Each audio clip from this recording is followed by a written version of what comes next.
కాల సమయంలో మరియా ఎన్నో తన జీవితంలో యవనస్తురాలయండి, కన్యక అయ్యండి, గర్భము ధరించుట లోకానుసారంగా చాలా అవమానకరమైన పరిస్థితి.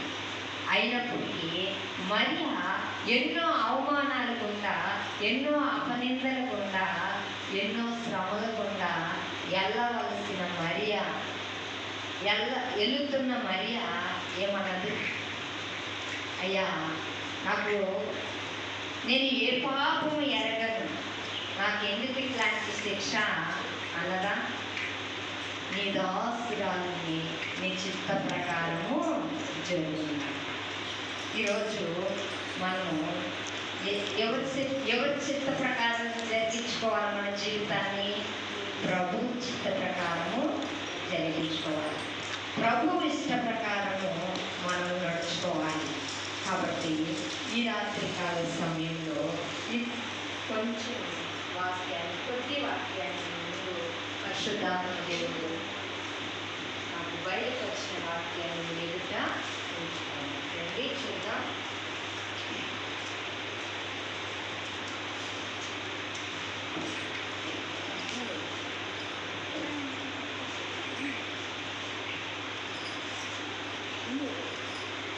మత్తయి సువార్త 2వ అధ్యాయము 9వ వచనం నుండి చదువుదాం.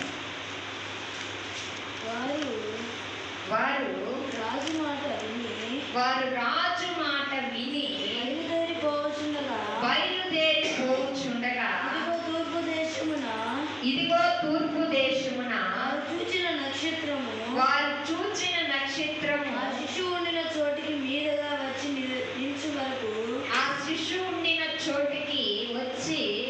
నిలుచు వరకు వారికి ముందుగా నడిచెను.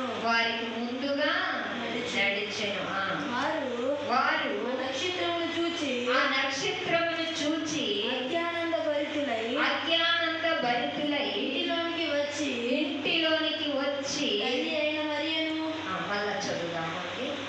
ఇక్కడ ఇదిగో తూర్పు దేశమున వారు చూచు నక్షత్రము ఆ శిశువు ఉండిన చోటికి మీదుగా వచ్చి నిలుచువాడు.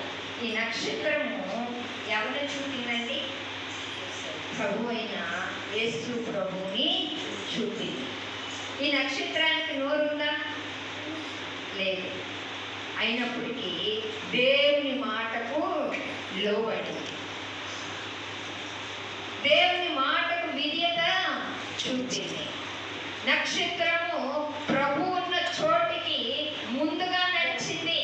తూర్పు దేశపు జ్ఞానులకు యేసయ్య ఎక్కడ పుట్టారో వారికి తెలియకపోతే ఈ నక్షత్రము దారి చూపింది. ఈ నక్షత్రమును బట్టి ఆ శిశువు ఎక్కడున్నారో వాళ్ళు తెలుసుకోగలిగారు. కాబట్టి ఎందుకు క్రైస్తవులమైన మనము ఇంటి మీద స్టార్ పెట్టుకుంటామంటే నక్షత్రము ఏం చూపింది? యేసు ప్రభుని చూపింది. స్టార్ పెట్టుకోవటం లేదు కానీ పెట్టుకోవచ్చు. కానీ మనము ఒక నక్షత్రం లాగా యేసయ్యను చూపేవారిగా ఉండాలి. ఆ నక్షత్రము, ఆ సూర్య చంద్ర నక్షత్రాలు దేవుని మాట ఉన్నాయి. జీవం ఉన్న నీవు ఏ రీతిగా ప్రభు మాట వింటున్నావు? ప్రభువుకు లోబడుచున్నావు? ప్రభువుకు విధేయత చూపుతున్నావు? ఆ పశువుల పాకలో యేసయ్యకు ఆ నక్షత్రం ముందుగా వెళ్ళి నడిచి నిల్చుంది. నీకు జ్ఞానము, తెలివి అన్నీ ఇచ్చాడు. యేసయ్యను ఇతరులకు చూపుతున్నావా? యేసయ్యకు ఇతరుల గురించి చెప్తున్నావా? స్టార్ పెట్టుకోవడం కాదు, కానీ మనం ఒక నక్షత్రము వలె ఉండాలి. అంతేకాదు, నక్షత్రము ప్రకాశిస్తుంది. మనలో ఏం ప్రకాశించాలి? మంచివి ప్రకాశించాలి. చూపేవారిగా ఉన్నాడు. కాబట్టి అక్కడ నిలిచాడు. ఇంకా కింద చదువు తల్లి అయిన మరియను చదువు. తల్లి అయిన మరియను కాదమ్మా, వారు నక్షత్రమును చూచి ఆ నక్షత్రమును చూచి అత్యానంద భరితులై ఇంటిలోనికి వచ్చి తల్లి అయిన మరియను ఆ శిశువును చూచి సాగిలపడి ఆయనను పూజించి తమ పెట్టెలు విప్పి బంగారమును సాంబ్రాణియు గోళములను కానుకలుగా ఆయనకు సమర్పించండి. ఈ తూర్పు దేశపు జ్ఞానులు యేసయ్యను చూడడానికి వస్తూ ఒట్టి చేతులతో ఊపుకుంటూ వచ్చారా? ఏముందయ్యా నా కాలం నీకు తెలీదా అన్నారా? ఏం తీసుకొచ్చారు? బంగారమును సాంబ్రాణిని బోళమును తీసుకొచ్చి తన పెట్టెలు విప్పారు. తన దాచుకున్న ధనమును విప్పి ఎక్కడ తీసుకొచ్చారు? ప్రభు పాదాల దగ్గరకు ప్రభుని గణపరిచారు. యేసయ్యను ఇప్పుడు ఒక బిడ్డను ప్రేమిస్తున్నాను అని చెప్తాం మనం. ఆ బిడ్డ ఆకలితో అలుముటిస్తూ ఉంటాడు. కానీ నీ నోటితో ఏమంటున్నావు? నేను నిన్ను ప్రేమిస్తున్నాను అంటున్నావు. ఆ బిడ్డ ఆకలితో ఏడుస్తున్నాడు. ఇప్పుడు నువ్వు ప్రేమిస్తున్న దాన్ని ఏం చేయాలి? ఆ బిడ్డ ఆకలి తీర్చాలి. అది ప్రేమ. నువ్వు ఆకలి తీర్చకుండా నేను ప్రేమిస్తున్నానంటే అది నిజమైన ప్రేమ. కాబట్టి యేసయ్యను ప్రేమించిన మనము ఆయన దగ్గరకు ఏదో ఒక రూపాన్ని ప్రభా నేను తేగలనయ్యా, నేనేమి ఇవ్వగలను? నా శక్తికి మించి, నీ శక్తికి మించినది కాదు, నీ శక్తికి తగినది తీసుకొచ్చి ఆయనను ఘనపరచాలి, ఆయనను మహిమపరచాలి. బీద ఎదవరాలు ఏం చేసిందండి? బీద ఎదవరాలు చాలా మంది తనకు కలిగిన సమృద్ధిలో నుండి అనేకమైన ధనము ప్రభు సన్నిధిలో విప్పుచుండగా, కానుకలు వేయిచుండగా, అయితే ఎవరు కానుకలు లక్ష్య పెట్టాడు ప్రభు? చాలా మంది విస్తారమైన ధనాన్ని తెచ్చి కానుక పెట్టెలో వేస్తుంటే ఏ కానుకను దేవుడు ఆశీర్వదించాడు? 2 కాసులు ఉన్నాయి. ఎవరికడా? బీద ఎదవరాడు. ఆ 2 కాసులే తన జీవనానికి పనికొస్తాయి. ఆమె ఒక బీద ఎదవరాలని బైబిల్ సెలవిస్తుంది. అయినా ప్రభు మీద ఆశ పెట్టుకుని వచ్చింది.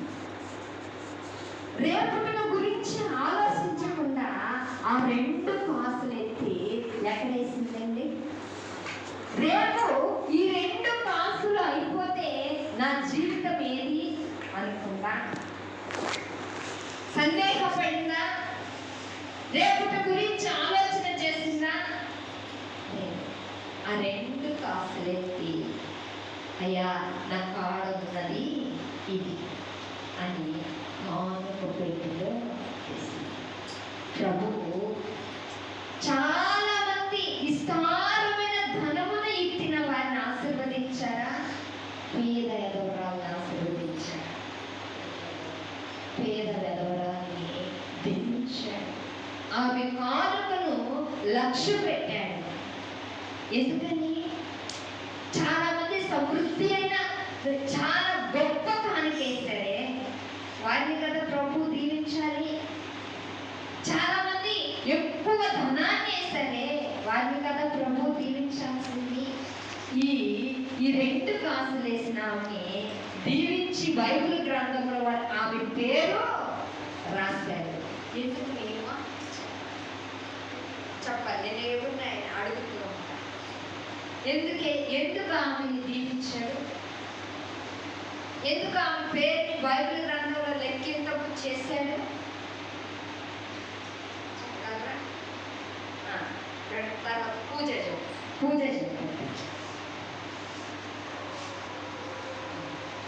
లోకి చెప్పొద్దు, అన్నీ చెప్పొద్దు. వీళ్ళందరూ వాళ్ళు ఉన్న దాంట్లో దాచుకున్నారు, మేమంతా దేవుడికి ఇచ్చేసాం. Very good. ఏం చేసింది? అలా ఉంటారు. వాక్యము బెరాకలు ఉంటే వీడైపోవాలంతే. చెప్పింది విన్నారా? ఏమన్నది? వాళ్ళు ఉన్నది అంతా వాళ్ళకు ఉన్న దాంట్లో నుండి కొద్దిగా తీసి వేశారు. వాళ్ళకి చాలా ఆస్తుంది, అయితే వాటిలో కొంచెం తెచ్చి వేశారు. వాళ్ళ స్థితికి అది తక్కువే. అయితే ఈ పేద ఎదవరాలు ఏం చేసింది?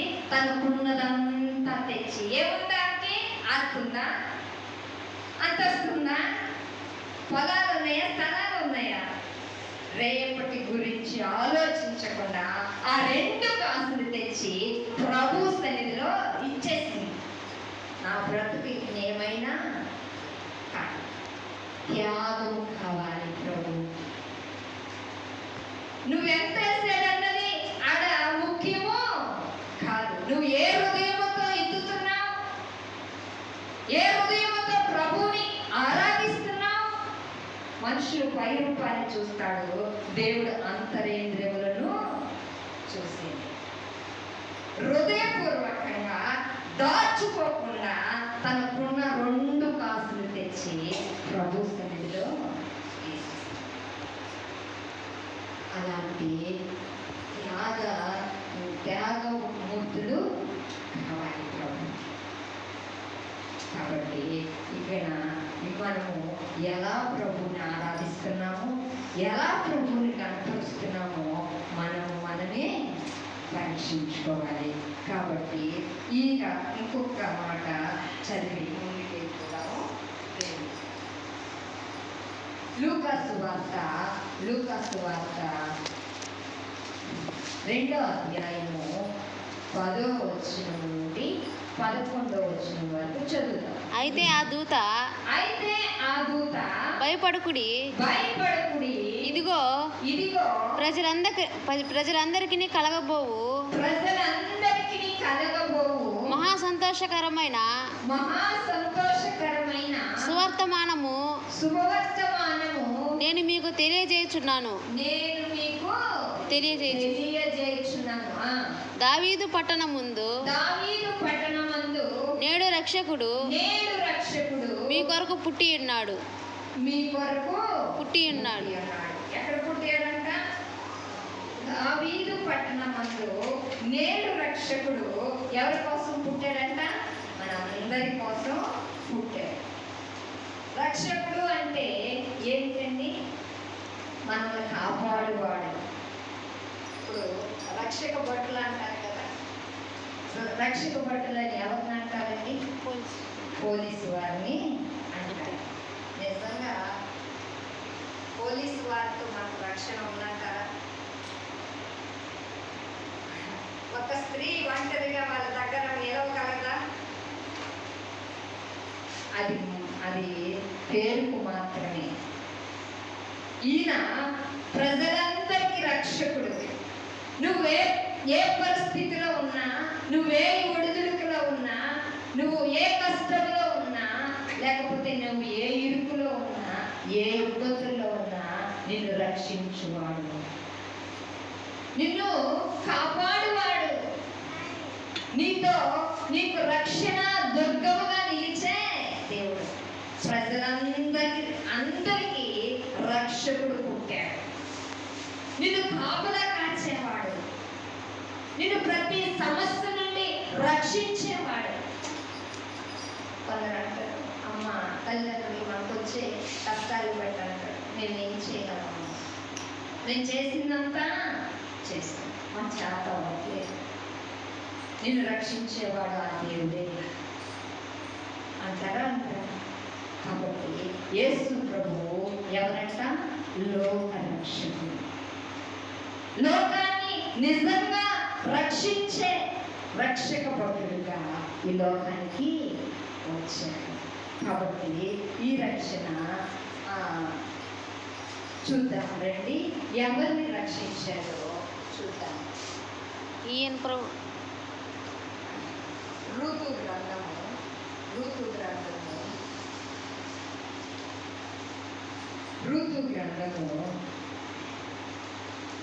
2వ అధ్యాయము 1వ వచనం నుండి 5వ వచనాల వరకు చదువుదాం. ఋతు గ్రంథం 2వ అధ్యాయము 1వ వచనం నుండి 5వ వచనం వరకు చదువుదాం.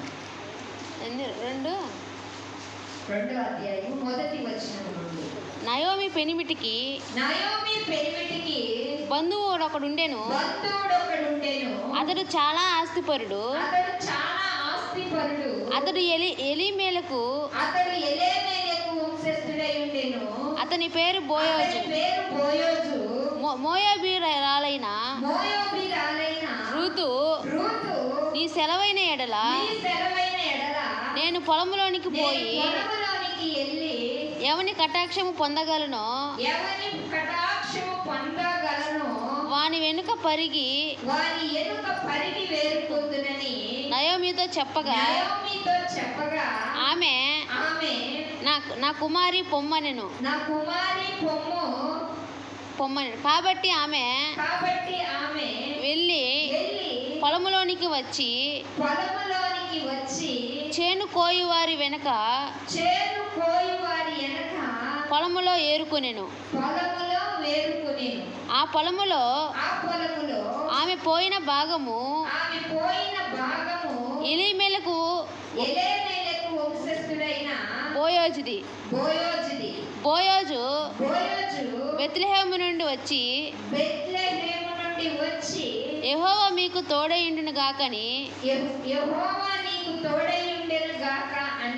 చేను కోయి వారితో చెప్పగా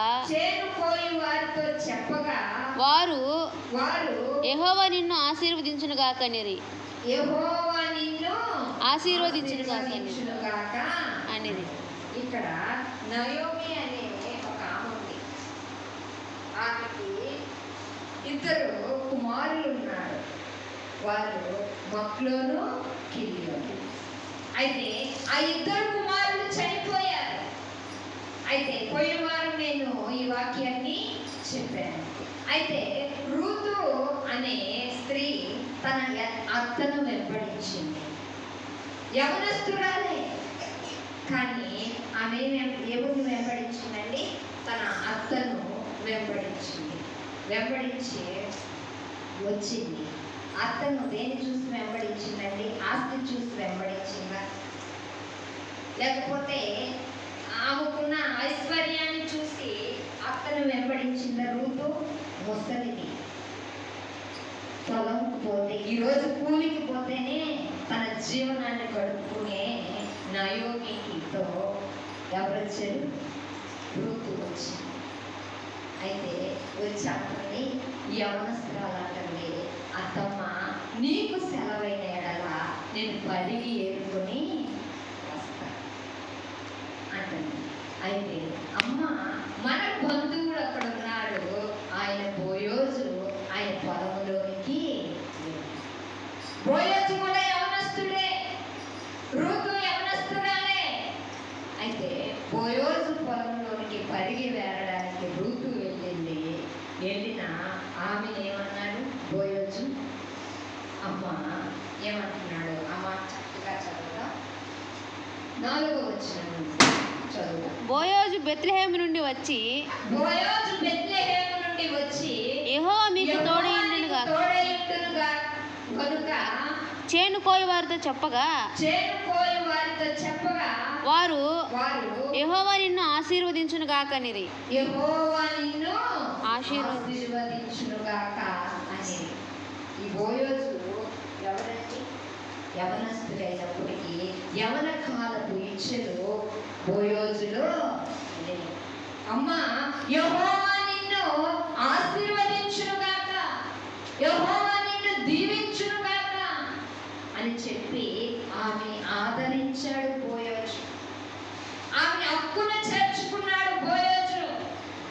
అంతేకాదు ఇంకా చదువుదాం 6వ వచనం చదువుదాం.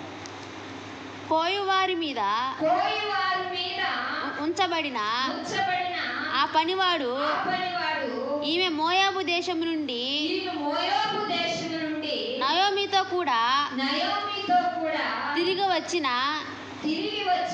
మోయాబీరాలైన మోయాబీరాలైన యవనురాలు యవనురాలు ఆమె ఆమె నేను కోయువారి వెనక పనుల మధ్యను ఏరుకొని కూర్చుకొనుటకు దయచేసి నాకు సెలవిమ్మని అడిగాను. ఆమె వచ్చి ఉదయం మొదలుకొని ఇది వరకు ఏరుకొనిచుండెను. కొంతసేపు మాత్రము ఆమె ఇంట కూర్చుండేనండి. వాడు ఈ రూతు కష్టపడి పని చేస్తుంది, ఇంట కొంచెంసేపే కూర్చోండి. అయితే ఇంకా చదువు. అప్పుడు రూతుతో నా కుమారి నా మాట వినుము, వేరొక పొలములో ఏరుకొనుటకు పోవద్దు, దీనిని విడిచిపోవద్దు. ఇచ్చట నా పనికత్తెల యొద్ద నిలకడగా ఉండుము. వారు కోయి చేను కనిపెట్టి వారిని వెంబడించుము. ఏమని మాట్లాడుతున్నారు? ఈ ఇద్దరు యవనస్తుల మధ్యలో ఎవరున్నారని? ప్రభువు ఉన్నారు. నా కుమారి, ఎక్కడికి, ఎవరి పొలంలోనికి నువ్వు వెళ్ళదు, ఈ పొలంలోనే ఉండు, ఇక్కడే పొయ్యి, ఇక్కడే పరిగి వేరుకో, ఇక్కడే నీ జీవితాన్ని సాగించు. యెహోవా నీకు తోడుగా ఉన్నాడు. ఇది నిజమైన రక్షణ కాదా? అదే యవనస్తురాలు రూతు ఏరే వాళ్ళ పొలంలోనికి వెళితే, దేవుని ఎరగని వారి దగ్గరికి వెళితే రూతుని విడిచిపెడతారా? రూతుని వదిలిపెడతారా? రూతు జీవితము చినిగిపోయిన విస్తరాకు లాంటిది జీవితము అయ్యేది. దేవుని నమ్మిన మనము బోయోజు లాంటి మనస్సు కలిగి ఉండాలి. పైకి మనము దేవుని నమ్మేమని చెప్తాం, మన చూపులు బాగుండవు, మన తలంపులు బాగుండవు, మన ఆలోచనలు బాగుండవు. ఎదుటి స్త్రీని మందిరానికి వస్తున్న నీవు, బాప్తిస్మం తీసుకున్న నీవు, రక్షణ పొందిన నీవు ఎలా చూస్తున్నావు? ఏ చూపుతో చూస్తున్నావు? రక్షణ ఎక్కడ ఉందండి? ఈ లోకంలో రక్షణ ఉందా? వాక్యము లోకస్తులతో మనకు అవసరం లేదు. దేవుని నమ్మిన నీవు బోయోజు లాంటి ప్రవర్తన కలిగి ఉన్నాడు. ఒక యవనస్తురాల్ని ఆదుకున్నాడు, అక్కున చేర్చుకున్నాడు, నా కుమారి అని పిలిచాడు. ఇది నిజమైన రక్షణ. ఇప్పుడు రూతుకి ఎక్కడ రక్షణ దొరికిందండి? లోకంలో రక్షణ దొరికిందా? రూతు చుట్టూ ఎవరున్నారు? దేవుని నమ్మిన బిడ్డల చుట్టూ. దేవుని నమ్మిన హృదయం ఎలా ఉండాలి? మోసకరమైన హృదయము ఉండకూడదు.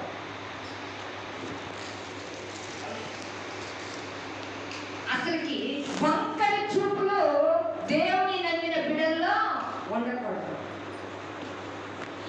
చెడ్డ ఆలోచనలు దేవుని నమ్మిన బిడ్డల్లో ఉండొచ్చండి, ఉండకూడదు. బోయోజుకి ఒక యవనురాలు కనబడి, ఈ యవనురాలని ఏమి చేసినా బోయోజుని అడిగేవారు ఎవరైనా ఉన్నారా?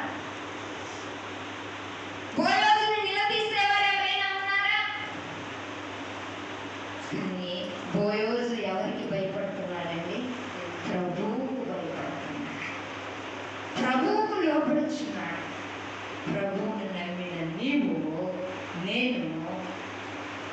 మన చూపులు బాగుండాలి, మన తలంపులు బాగుండాలి, మన ఆలోచన బాగుండాలి. మొత్తం వంకర చేస్తాడే, మొత్తము ఏంటి చెత్త బాగుంది. కానీ ఆదివారం మాత్రం బైబుల్ తీసుకొని ఎక్కడికెళ్తాం? మందిరానికి. Happy Christmas, merry Christmas.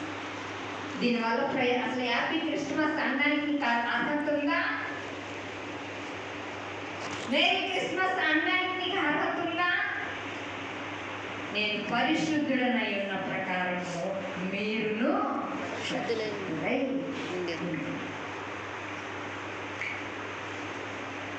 బోయోజు ఏమంటున్నాడు? నా కుమారి ఎక్కడికి వెళ్ళు, సురక్షితముగా ఈ పొలంలో కరిగి ఏర్పో. ఎవరైనా మీ ఇంటికి అలాంటి వారు వస్తే నిర్భయంగా చేర్చుకుంటారా? నీకేం కాదమ్మా, మేము ఉన్నామని చెప్తారా? చెప్పాలి. క్రీస్తు ప్రేమ ఇది. ఏ ప్రేమ? యేసయ్య మన కొరకు ఏమై ఉన్నాడు?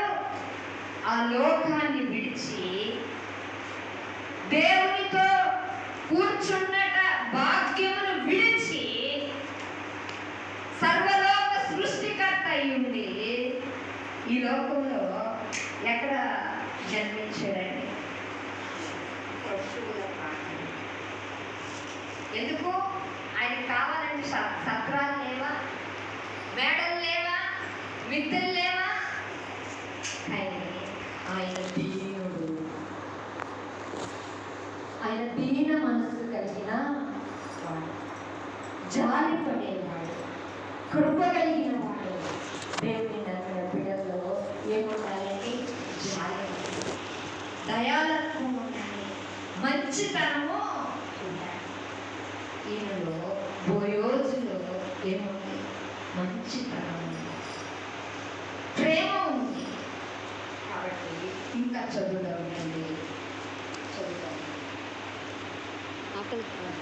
వారు కోయి చేను కనిపెట్టి వారిని వెంబడించుమని నిన్ను ముట్టకూడదని యవనస్తులను ఆజ్ఞాపించి అమ్మా, నేనే కాదు, ఈ ఊరిలో ఎవ్వరు యవనస్తులు కూడా నీ వైపు చూడడానికి వీల్లేదు అని ఎవరు ఆజ్ఞాపించారంట? బోయోజు ఆజ్ఞాపించారు. ఏం చెప్పాలి? దేవుడి మనము ఇతరులకు రక్షకులుగా ఉండాలి. బోయోజు ఎవరికి రక్షకుడుగా ఉన్నాడు? నలిగిన బ్రతుకులకు ప్రభువు మన కొరకు ఈ లోకానికి దిగి వచ్చాడు.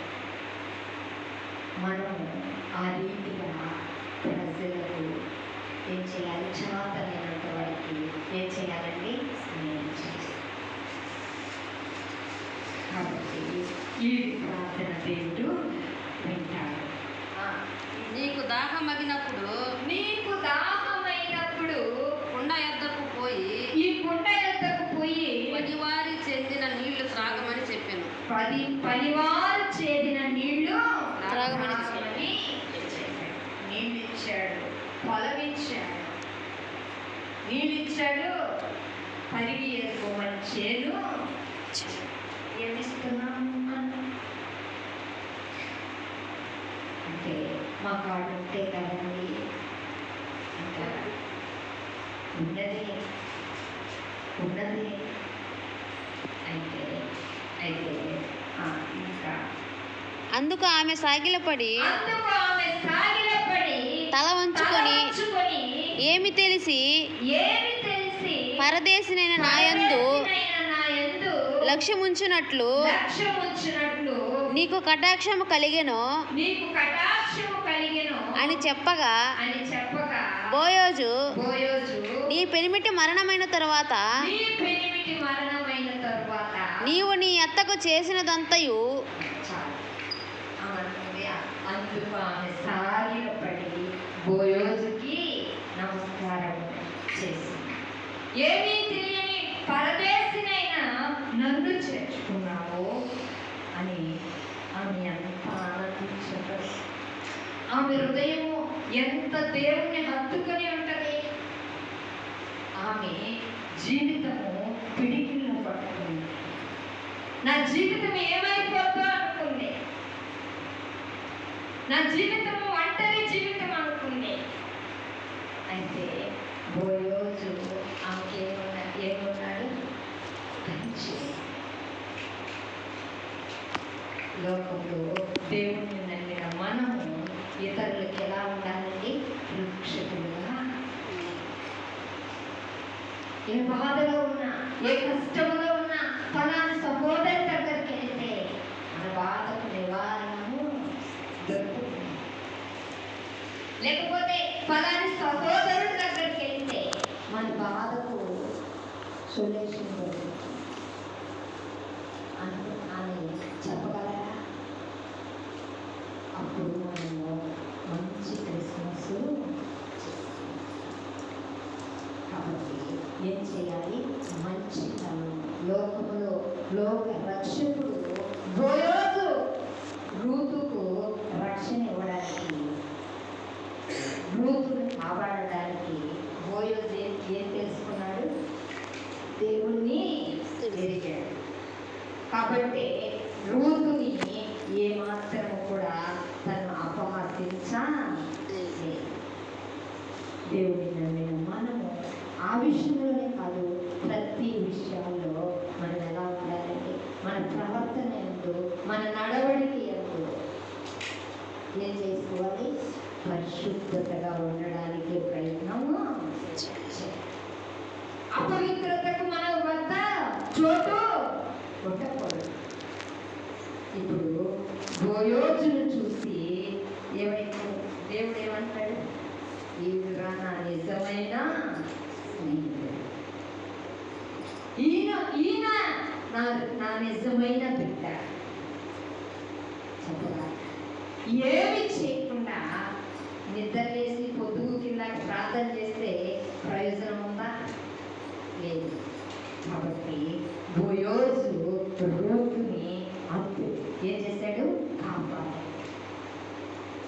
రూతుని ఆశ్రయంగా ఇచ్చాడు. ఒక దినాన ఆ ప్రియమ్మ వారి ఇంటి దగ్గరికి మేము వెళ్ళాము.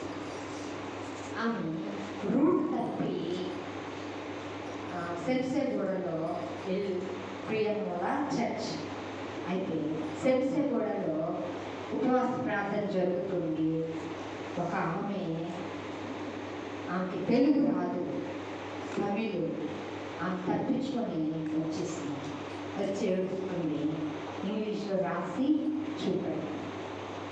అప్పుడు పిల్లల్ని తీసుకొచ్చి స్నానం చేయించి బట్టలు వేసి భోజనం పెట్టి ఆ రాత్రి ఉంచుకొని తెల్లారి వేసి ఎక్కడ తీసుకెళ్ళి పట్టణ చెరువు ఉన్నదన్నమాట.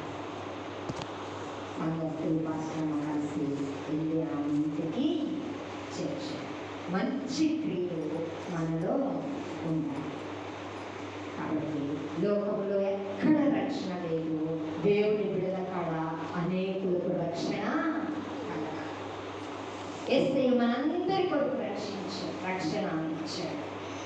కాబట్టి యేసయ్య నీలో ఉంటే అనేకులకు రక్షణార్థంగా